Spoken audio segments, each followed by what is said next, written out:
नमस्कार दोस्तों, आज हम बात करेंगे मोदी वर्सेस राहुल, कुछ मुद्दों के बारे में। आज हम मोदी ने क्या किया, राहुल क्या करेंगे, आज के बारे में आज हम डिस्कस करते हैं। राहुल कहते हैं भैया सबसे बड़ा मुद्दा है बेरोजगारी अथवा अनएम्प्लॉयमेंट। दूसरा मुद्दा आता है कि एजुकेशन, शिक्षा का, अथवा राम मंदिर के बारे में ही बात कर लेते हैं। ठीक है, इसके बारे में हम डिटेल से चर्चा करेंगे, लेकिन उससे पहले एक विकास कितना हो देश में। मोदी जी कहते हैं हम ने बहुत विकास किया, लोगों को क्या मानना है, आज इसके बारे में भी हम बात करेंगे। अब और तीसरी नंबर की बात है कि इन्फ्लेशन का मतलब होता है महंगाई। लोग कहते हैं कि देश में बहुत महंगाई है, कितना महंगाई बढ़ गया है, इसका दर कितना बहुत ज़्यादा हो गया है। शिक्षा के बारे में बात करेंगे, आइए हम विस्तार से चर्चा करते हैं। दोस्तों, सबसे पहले आपको एक अंधे भक्त की तरह नहीं, एक आम आदमी की एक आम नागरिक की तरह सोचना है। आप कहेंगे, कुछ लोग कहते हैं कि मोदी ने 10 सालों में कुछ नहीं किया, कुछ लोग कहते हैं कांग्रेस ने 75 सालों में 70 सालों में कुछ नहीं किया। तो आइए देखते हैं, हम फैक्ट की बातें करेंगे। आप एक जिम्मेदार नागरिक की तरह सोचिए, क्या सही है क्या गलत है। जैसे दोस्तों, कोई भी नेता हो, नेता होने से पहले वो क्या थे, एक इंसान की प्रवृत्ति होती है दोस्तों स्वार्थी। ठीक है, कोई भी नेता, हर नेता का सत्ता का लालच है। ठीक है, समाज सेवा यहाँ कोई करने नहीं, सब बिना फायदे के कोई नहीं टिकता दोस्तों, चाहे वो मोदी हो या राहुल हो। ठीक है, जो लोग टॉप पोजीशन पे, वो लोग चाहते हैं कि हम हमेशा ही टॉप पोजीशन पे बने रहें, वो चाहे कांग्रेस हो या बीजेपी हो या कोई और पार्टी हो दोस्तों। लेकिन ये ईमानदारी जो है ना, ये नेता पॉलिटिक्स में हो ही नहीं सकती, मेरा यही मानना है। आप लोगों का मानना कमेंट बॉक्स में ज़रूर बताएं। क्योंकि दोस्तों देखिए, जैसे कि एक विधायक है, वो टिकट खरीदने के लिए कितना पैसा देता है, देखते आप लोग, अगर जो आपके गांव में कोई होंगे, आपके रिलेटिव में कोई होंगे, तो आपको ज़रूर पता होगा, लाखों करोड़ों देते हैं, करोड़ों करोड़ों रुपए, कई करोड़ रुपए देते हैं टिकट के लिए। तो उतना पैसा जो घर से लगा के देगा, वो जाहिर सी बात है समाज सेवा के लिए तो जा नहीं रहा है। समाज सेवा के लिए जैसे तो 10 करोड़ रुपया लगा के अपने गांव का पूरा वही बनवा दो ना, सड़क बनवा दो, देखा, हॉस्पिटल खुलवा दो 10 लाख करोड़ में देके। लेकिन 10 करोड़ में जो टिकट खरीद रहा है आदमी, तो उसका पैसा वसूलेगा नहीं। तो इसीलिए दोस्तों हम कहते हैं ये ईमानदारी का खेल है, सत्ता का लालच, सब अपने स्वार्थ के पीछे सभी पड़े हैं। ठीक है, लेकिन आइए हम और मुद्दों के बारे में बात करेंगे। तब आप कहेंगे दोस्तों कि जब सारी पार्टियाँ लालची हैं रहेगी, तो हम क्या, किसको वोट दें किसको ना दें। जब सारी के सारे ऐसे तो किसी को वोट ही ना दें। नहीं दोस्तों, आपके बारे में कौन सा, आपको किससे फ़ायदा, आप सिर्फ अपना फ़ायदा, पार्टी वाले अपने सब लोग अपना फ़ायदा देखें, तो आप अपना फ़ायदा देखिए, आपका किस में फ़ायदा है। ठीक है, आइए चर्चा करते हैं। इससे दोस्तों राहुल जी का पहला मुद्दा है बेरोजगारी। बेरोजगारी के बारे में राहुल जी क्या बोलते हैं, आइए वो जानते हैं। जिससे कहते हैं कि बेरोजगारी हमारे देश का बहुत बड़ा मुद्दा है। तो बात सही है, बेरोजगारी मुद्दा है, लेकिन बेरोजगारी का मुद्दा सॉल्व नहीं हो सकता दोस्तों। हाँ, कुछ कम किया जा सकता है। जैसे राहुल जी कहते हैं कि हम सत्ता में आते ही 30 लाख वैकेंसी लेके आएंगे। ये बात कुछ हद तक माननी पड़ेगी, खास कि बीजेपी के शासन में उतना वैकेंसी नहीं आ रही है। जैसे कि मोदी जी ने बोला था कि हम लोग 2 करोड़ लोगों को रोज़गार देंगे। तो रोज़गार देना, देखिए दोस्तों, 2 करोड़ लोगों को संभव ही नहीं है। ठीक है, हमारे देश में, क्योंकि इतना ज़्यादा जनसंख्या है, उतना ज़्यादा वैकेंसी नहीं आ पा रही। उतना जॉब कहाँ जॉब देंगे, ऑफिस भी तो होना चाहिए उतना। सरकारी ऑफिस में सब लोग सरकारी का ही डिमांड कर रहे हैं, और प्राइवेट जिन कंपनियाँ हैं वो सब एम्प्लॉयमेंट कम दे रही हैं, क्योंकि उन लोगों का प्रॉफिट कमाना है। ठीक है, 10 आदमी रखेंगे, 20 आदमी का काम लेंगे प्राइवेट कंपनी है। और जो है सरकारी कंपनी में तो सैलरी ज़्यादा पाते हैं, काम ड्यूटी कम देते हैं लोग, इसलिए सभी लोग सरकारी के पीछे पड़े हैं। तो सरकारी ऑफिस बहुत लिमिटेड है, जनसंख्या हमारे देश की बहुत ज़्यादा है, उसके हिसाब से ये करना पॉसिबल नहीं है। राहुल गांधी जैसे कह रहे हैं कि 30 लाख आते ही, जीतते ही, प्रधानमंत्री बनते ही 30 लाख लोगों को रोजगार देंगे। हाँ, ये संभव हो सकता है, क्योंकि वो सीटें खाली हैं, जिसकी जो बीजेपी भर्ती लेकर नहीं आई है, उसको कांग्रेस फुलफिल कर सकते हैं। ये काम बीजेपी भी कर सकती है, सुधार, ये बीजेपी की हम एक कमी मानेंगे। ऐसी बात नहीं है, जितना लोग दिखाते हैं कि नहीं वैकेंसी ही नहीं आया, वैकेंसी ही नहीं आया, वैकेंसी ऐसी बात नहीं है, वैकेंसी आया था, यूपी में भी वैकेंसी आया था, लेकिन अब जनसंख्या ही ज़्यादा। कुछ, हाँ, कुछ वैकेंसी ऐसी है जिसमें आपको इंटरेस्टेड नहीं था, आपके घर के लोग नहीं पढ़े, तो आप क्या जानते हैं। अब जिस खबर को आप सुने ही नहीं, तो यही तो कहेंगे कि भैया नहीं। दोस्तों, मैंने आपको ये पहले ही बता दिया है कि आप अंधा भक्त मत बनिए, कि जैसे हम एंटी मोदी हैं अथवा एंटी राहुल, हम किसी के पक्ष में नहीं। जनता अपना फ़ायदा देखे, किस में है जनता का फ़ायदा। और रोजगार की कमी दोस्तों देखिए, अब जो एंटी मोदी हैं अथवा एंटी कांग्रेस जो है, तो एंटी मोदी वाले क्या कहते हैं, 55 साल की तुम्हारी उम्र है, अनपढ़ हो धई के, अब तुम जा रहे हो मांगने, कहते हो नहीं बेरोजगार की कमी है। सरकार तुमको लाके तुम्हारे घर लाके ठेला खड़ा करेगा। अरे तुम अनपढ़ हो धई के क्या करोगे, गाड़ी की नौकरी कर सकते हो, और उससे ज़्यादा क्या कर सकते हो बताओ। उसके लिए बाबू देखिए, जो लोग क्वालिफाइड हैं अथवा जो पढ़े लिखे लोग हैं, डिग्री लेके बैठे हैं, वो लोग अगर जो ये धरना दें कि हाँ अनएम्प्लॉयमेंट है, तो बात अच्छा लगता है। लेकिन जो लोग अंगूठा छाप है, धोती पहने घूमे, वो भी बेरोजगार का मुद्दा उठा है। तुमको सरकार कहाँ से रोजगार देगी बताइए, तुम क्या काम कर सकते हो सरकारी में।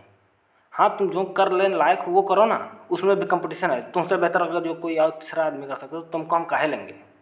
सरकारी का मतलब जैसे जनसंख्या ज़्यादा, सबको रोजगार, सबको तो दे नहीं सकते। कंपटीशन है, कंपटीशन में जाके बैठिए ना आप, कंपटीशन में बैठेंगे, आइएगा क्वालिफाइड, जरूर लेंगे सरकार, क्यों नहीं लेगा। तो दोस्तों अब ये मुद्दा लगभग ख़त्म होने को कि अनएम्प्लॉयमेंट के बारे में, क्योंकि दोस्तों देखिए बेरोजगार, इसमें बीजेपी के शासन में बेरोजगारी तो बढ़ी है, क्योंकि जनसंख्या भी बढ़ा, जनसंख्या उतना तो नहीं बढ़ा लेकिन बढ़ा है जनसंख्या भी थोड़ा बड़ा, और बेरोजगारी भी बढ़ी है। इसको जो 30 लाख जो राहुल लाने की बात कर रहे हैं सीटें कि सरकारी नौकरी देंगे, ये काम बीजेपी सरकार कर सकती है। दोस्तों अब बात करते हैं नेक्स्ट मुद्दे के बारे में।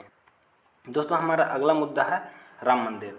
लोग कहते हैं कि भैया देखिए हिंदू मुसलमान यहाँ पर हो रहा है। देखिए भैया, जिसे कहते हैं कि काशी मथुरा अभी भी बाकी है, ठीक है, तो जैसे सरकार है तो उसको सारे फील्ड में ध्यान देना चाहिए। अब एक ही जब करोगे ना, जैसे आप एक मंदिर बनवाओ, 2 मंदिर, 3 मंदिर, 4, 10 मंदिर, हज़ार मंदिर जब बनवाने लग जाओगे तो ये जाहिर सी बात लग जाएगा कि भाव ये हिंदू राष्ट्र है अथवा हिंदू के पक्ष में जा रहा है, ठीक है। मेजोरिटी पॉपुलेशन जो है इंडिया की हिंदू ही है, वो हम सब मानते हैं। अगर जो हिंदू ये चाहती है, अगर जो भारत सरकार, अगर जो बीजेपी सरकार है जो, ये अगर जो चाहती है कि हिंदू राष्ट्र हम बनाएंगे, उसमें हम सहमत हैं, लेकिन उसके लिए तुम्हें हिंदू राष्ट्र घोषित करना होगा कि भैया जी जितना मुसलमान है जिसको रहना है वो हिंदू बन के रहो, नहीं तो चुपचाप रहो, नहीं तो ये देश छोड़ के चले जाओ। ऐसा कर देगी तो हम इसके समर्थन में है भाई, कहा कि हिंदू राष्ट्र घोषित कर दिया। लेकिन भैया नाम लेते हो कि दुनिया की सबसे बड़े डेमोक्रेसी, हम प्रजातंत्र देश है हमारा, और हम यहाँ का सबके सब है, सबकी राइट है यहाँ बोलने की, सबको इक्वालिटी देते हैं, तब एक ही सेक्टर में तुम विकास करते कहे जा रहे हो। मंदिर बनाना विकास का काम है, ये तो तुम लॉजिक दे रहे थे कि हाँ आसपास के इकोनॉमी में वृद्धि होगी, देखिए यहाँ बिजनेस खुलेंगे, दुकानें खुलेंगे, होटल करेंगे, विदेशी लोग आएंगे, इतना चढ़ावा चढ़ेगा, ठीक है, हम सारी बात मानने को तैयार हैं। लेकिन जैसे एक सेक्टर में नहीं दोस्तों। अब अगर जो आप सिर्फ मंदिर ही बनाए जाएंगे, जाहिर सी बात है उससे कुछ तो चढ़ावा चढ़ेगा, विकास थोड़ा मोड़ा होगा, हम वो नहीं कह रहे, थोड़ा मोड़ा तो ज़्यादा ही हो, उससे हमसे नहीं मतलब है। डेमोक्रेसी करने का मतलब है कि सबको बराबर का हक हो, बराबर सेक्टर में विकास हो। मंदिर बनाए तो मस्जिद अगर जो वो डिमांड कर रहे हैं तो उनके हिसाब से भी हो, फिर सिख भी अपना डिमांड करेंगे। तो जैसे दोस्तों देखिए ये सब काम में अब जैसे एक बनवा दिए तो ठीक है, और भी अस्पताल बनवाइए भाई, रोड बनवाइए, शिक्षा पे भी बात करेंगे हम, हर अस्पताल बनवाइए ना। अस्पताल में देखिए जीएसटी, देखिए भाई स्वास्थ्य और शिक्षा पे जीएसटी नहीं लगना चाहिए, ये बहुत बड़ी कमी है सरकार की, इसको हम बताएंगे, ठीक है। अब जो अंधे भक्त लोग हैं वो सीधे कहते हैं नहीं राम मंदिर बनवाए, बीजेपी को वोट देंगे, राम मंदिर बनवाए हैं, अच्छी बात, हम ये नहीं कह रहे हैं बुरी बात, लेकिन और विकास भी करना चाहिए, ठीक है। अब बात करते हैं नेक्स्ट मुद्दे के बारे में। दोस्तों हमारा अगला मुद्दा है महंगाई। दोस्तों महंगाई कुछ हद तक जैसे बढ़ना तो हर साल, जैसे बचपन में जो 1 रुपये का चॉकलेट मिलता था आज 10 रुपये का हो गया है, तो जाहिर सी बात है महंगाई का दर ही इन्फ्लेशन, वो हर साल बढ़ते रहता है, दर रहता है उसका, कोई कम परसेंट, हाँ किसी की डेवलप्ड कंट्री में हल्का कम बढ़ता है। जैसे आजकल उधर भी यूरोप कंट्री की तरफ भी बहुत ज़्यादा इन्फ्लेशन हो गया, काहे कि रसिया जो क्रूड ऑयल सप्लाई करता है कच्चा तेल, उन लोगों का महंगा पड़ रहा है, ठीक है। लेकिन इंडिया को तेल महंगा नहीं पड़ रहा, बल्कि डिस्काउंटेड में इंडिया भारी भरकम तेल इंपोर्ट कर रहा है, ठीक है, जिसकी वजह से इन्फ्लेशन कुछ हद तक कंट्रोल किया जा सकता है। महंगाई को हम हल्का फुल्का मुद्दा बोल सकते हैं, ठीक है, थोड़ा महंगाई ज़्यादा हो चुका है। जैसे जो सिलेंडर पहले 400 का आता था तो आज 1200 का हो गया, तो 1100 का हो गया है, ब्लैक में 1200-1300 रुपये भी ले देते हैं, ठीक है, 1000-1100 नॉर्मली मिलता है, ठीक है दोस्तों। जैसे दोस्तों इस बात पर हर सरकार टिप्पणी करती है। जब राहुल की सरकार थी तो बीजेपी वाली कह रहे थे, अथवा मोदी सरकार तब कह रही थी, जब मोदी सरकार नहीं थी सत्ता में, तो मोदी सरकार क्या कर रही थी कि आपको पेट्रोल सस्ता चाहिए या महंगा चाहिए, ठीक है, उस वक्त भी महंगाई थी। तो महंगाई का दर देखिए दोस्तों, ये कंट्रोल में हर साल बढ़ता ही जाता है, तो इसके बारे में हाँ हल्का सा कम होना चाहिए। अभी कांग्रेस सरकार की तो वो आएगी क्या अपने घर से ला के देगी, सस्ता कहाँ से करेगी सामान बताइए, जब सारे सिस्टम में चला। हाँ थोड़ा मोड़ा कम कर सकती है, थोड़ी देर के लिए कर सकती है, लॉन्ग टर्म के लिए सस्ता नहीं कर सकती, महंगाई बल्कि बढ़ेगा दोस्तों। देखिए कांग्रेस कह रही है तो उसके बारे में मत जाइए, हाँ थोड़े दिनों के लिए सस्ता कर देगी, क्या 1200 का सिलेंडर मिलेगा, कल 600 में ले आएगी सिलेंडर, 800 में ले आएगी, 700 में ले आएगी, उसके बाद में लेकिन फिर बढ़ना ही है दोस्तों, क्योंकि देखिए वो संभव नहीं है, ठीक है। अब इसका कारण क्या है, इसके बारे में हम अगले वीडियो में बात करेंगे, इसका जवाब भी मैं दूंगा कैसे कंट्रोल किया जा सकता है, ठीक है। जैसे दोस्तों देखिए इंडिया सरकार गवर्नमेंट दावा करती है, मोदी सरकार दावा करती है कि विकास बहुत ज़्यादा हुआ, जाहिर सी बात है विकास मानना पड़ेगा दोस्तों इसका कि विकास हुआ है, पहले की तुलना में थोड़ा ज़्यादा हुआ है। अब उतना ज़्यादा नहीं कि जितना हल्ला कर रही है कि सरकार मार जीरो से हीरो बना दे, जीरो से हीरो नहीं, हाँ भैया ठीक ठाक विकास हुआ है, विकास में कमी नहीं बताएंगे हम। लेकिन विकास अपने घर से सरकार ला के थोड़ी की है कि अपने घर से पैसा लगाई है, सरकार अपने घर से पैसा नहीं लगाती है। जहाँ पर पहले टैक्स रेट देखिए ना, जो टैक्स रहा टैक्स रेट बढ़ा कर सरकार तब पैसा लाई है, ठीक है। ज़्यादा जितना पैसा खर्च लोगों से उठाया उतना विकास नहीं हुआ जितना कि विकास दिखा रहा है सरकार। रेट देखिए ना, कितना पहले टैक्स दे रहे थे, अब कितना दे रहे हैं। टैक्स में ज़्यादा लोग दे रहे हैं, उसके हिसाब से विकास नहीं हुआ है। विकास हुआ है, पहले से ज़्यादा हुआ, लेकिन टैक्स भी हम तो ज़्यादा दे रहे हैं। अब पहले 10 रुपये दे रहे हैं, तब 15 रुपये दे रहे हैं, तो जोड़ा विकास होना चाहिए ना, लेकिन उतना विकास नहीं हुआ है। जिसे मानते हैं कि जिसे कहते हैं कि बहुत डिफेंस में विकास हुआ है, ठीक है दोस्तों। कहते हैं कि हाँ, मोदी सरकार की दिग्गजपन है, ये मानना पड़ेगा। जैसे अगर राहुल सरकार होती अथवा कांग्रेस सरकार होती, कोई भी सरकार होती, इतना दिग्गजयपन कोई सरकार नहीं कि 370 जैसे हटा दी। जो काम कर रहा है उसको मानना पड़ेगा भाई। ऐसा नहीं है कि हम एंटी कांग्रेस, एंटी मोदी अथवा एंटी कांग्रेस, हम किसी की बात नहीं करते हैं, जनरल फैक्ट बताते हैं। ये काम फैसला करना आपको है कि आप किसको वोट देंगे, ठीक है। जैसे कि 370 हटाना हो गया, ये कांग्रेस की बस की बात नहीं थी। 3 तलाक हो गया। मोदी जी ने जो काम किया है, फैसले होते हैं ना दिग्गज, ये दिग्गज फैसले कांग्रेस नहीं ले पाता है, मोदी ने लिया है, ठीक है। वो बात मानना पड़ेगा। विकास कहते हैं, विकास अच्छा खासा हुआ है, हो रहा भी। अगर जो आप सोचते हैं कि नहीं देश के बारे में, तो जाहिर सी बात है आप अच्छे सोचते हैं, लेकिन आप जिसे आपका मुंह पेट भरा है तो आप विकास के बारे में होगा। लेकिन गरीब को देखिए, जिसका पेट ही खाली है, पेट में शाम को, अभी शाम को क्या खाएंगे उसका फिक्स नहीं है, अभी खाना मिलेगा या भूखा ही सोचना पड़ेगा, उसके लिए भी सोचना पड़ेगा। इसीलिए भैया हम कहते हैं कि सबके नज़रिए से देखो, अपने नज़रिए से देखो। अब हम अच्छे खासे हैं, खाए पिए बैठे, तो कहेंगे कि नहीं बहुत बढ़िया, देखे मंदिर बनाओ या गौ पूजा करो, देखे, ऐसी बात नहीं करेंगे, ठीक है। तो विकास अच्छा खासा हुआ है, विकास के बारे में उतना ज़्यादा टिप्पणी नहीं करेंगे।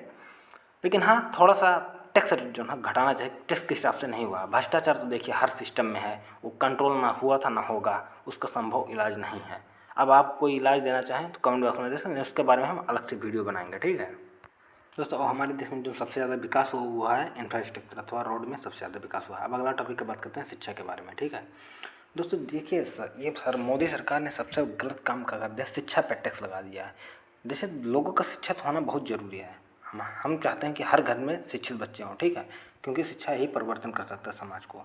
लेकिन दोस्तों जब शिक्षा पे ही टैक्स लगा दिए हो, 18% जीएसटी है शिक्षा पे। शिक्षा स्वास्थ्य पे भैया देखिए जीएसटी नहीं होना चाहिए, हम यही मानेंगे। अरे तब आप कहते हैं कि सरकारी स्कूल में पढ़ लो। देखिए भैया, प्राइमरी स्कूल हमारे गाँव में भी है, वहाँ के स्थिति हम एक्चुअल में खुद देख कर आ रहे हैं। जो गरीब घर के लड़के होते हैं, जिसके पास उतना पैसा नहीं होता, वो सरकारी स्कूल में जाते हैं तो वहाँ पर क्या, स्कूल में खाना भी मिलता है, कपड़ा भी मिलता है, किताब भी मिलता है, पेंसिल भी मिलता है, अथवा लिखने के लिए जो भी सामग्री चाहिए वो मिलता है। लेकिन दोस्तों देखिए, उसमें भी घोटाला हो जाते हैं, ठीक है। खाना उतना अच्छा नहीं दिया जाता, जो ऊपर के लोग हैं कर्मचारी सफाया कर जाते हैं। भ्रष्टाचारी तो कहते हैं ना, हमारे देश के हर एक सिस्टम में है। भ्रष्टाचारी का उपाय नहीं है, उसके लिए हम अलग से वीडियो लेकर आएंगे कहाँ भ्रष्टाचारी कितना है। जैसे कहते हैं कि भैया योगी सरकार आ रही है, बहुत ईमानदारी है, ऐसे कुछ नहीं है भैया। देखिए हम खुद जाके देखे हैं। एक बार हमारे घर में काम पड़ गया था, गए थे FIR लिखवाने, वहीं पर भी पुलिस को मांग रहा था हमसे, डायरेक्ट मांग रहा था, थाने में नहीं, थाने से थोड़ा बगले आके बोला क्या काम है देखे, उसके बाद सीधा बोला कि सर को जाके इतना कमीशन दे दो। तो देखिए भ्रष्टाचारी की कमी नहीं है, वो तो था, है और रहेगा, ठीक है। भ्रष्टाचारी हम कम नहीं कर सकते। लेकिन दोस्तों देखिए, जो शिक्षा पे जो टैक्स लगा है ना, ये बहुत गलत बात है। शिक्षा कम से कम फ्री नहीं हो सकती, कम से कम टैक्स तो ना लगाया जाए उस पर। स्वास्थ्य कम से कम फ्री नहीं हो सकता, कम से कम टैक्स ना लगाया जाए। आप तो कहते हैं जैसे आप अच्छे खासे घर के हैं, जो लोग अच्छे खासे घर के हैं, तो उन्हें कहा भैया पढ़ लो, तुमको नहीं पैसा है तुम्हारे पास सरकारी स्कूल में तो हम पढ़ लेंगे सर आप, लेकिन उसके क्वालिटी एजुकेशन तो होनी चाहिए। उसमें हम देखते हैं भैया 2 टीचर आते हैं, वो भी क्या करते हैं, टीचर लोग आकर टाइम पास करते हैं। आए एक टीचर उस तरफ से निकल के इस तरफ से कभी बातें करते हैं, नहीं क्लास में ही टाइम से नहीं उपस्थित हैं, और उपस्थित हैं तो फ़ोन लगा के बतवा रहे हैं कहीं, ठीक है। ऐसी होती है पढ़ाई। और बच्चे लोग, अब बच्चे छोटे बच्चे हैं तो कितना पढ़ेंगे, उनको भी पढ़ाई में उतना मन नहीं, जाते हैं खाना खाते हैं, फिर इधर उधर खेल खाल के चला आते हैं, ठीक है। तो इसलिए दोस्तों कहते हैं कि शिक्षा पे टैक्स नहीं होना, ये भी एक मोदी सरकार की गलत फैसला मानेंगे हम, ठीक है।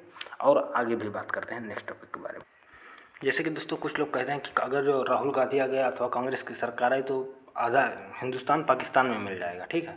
ऐसा कुछ नहीं होगा दोस्तों। जैसे मैंने आपको पहले ही बता दिया है कि हर सिस्टम अपने फ़ायदे के बारे में सोचती है, चाहे बीजेपी हो या योगी अथवा कांग्रेस हो, ठीक है। जैसे योगी सरकार कह रही है कि हिंदू को बढ़ावा दे रहे हैं, अथवा बीजेपी वाले मान लीजिए कि वो हिंदू को बढ़ावा दे रहे हैं, तो विपक्ष में बचा कौन, मुसलमान बचा है पीड़ित भाई। तो राहुल गांधी क्या कर रहे हैं, वोट अपना मांग रहे हैं, ठीक है। मुसलमानों के नाम पे वोट मांग लो, बिटोर लो वोट। तो ऐसे नहीं है कि मुसलमानों के अथवा राहुल गांधी के आने से पाकिस्तान में ऐसा कुछ नहीं है, ठीक है। पाकिस्तान में कहीं नहीं मिलेगा, जहाँ वहीं रहेगा, हाँ मुसलमानों को हल्का बढ़ावा मिल जाएगा ज़रूर, ठीक है। दोस्तों मुद्दे तो और हैं, जैसे गाय हो गया मुद्दा, ठीक है, उसके बारे में भी बात करना था, लेकिन वीडियो बहुत लंबा हो रहा है। तो मिलते हैं अगले वीडियो में, तब तक के लिए धन्यवाद।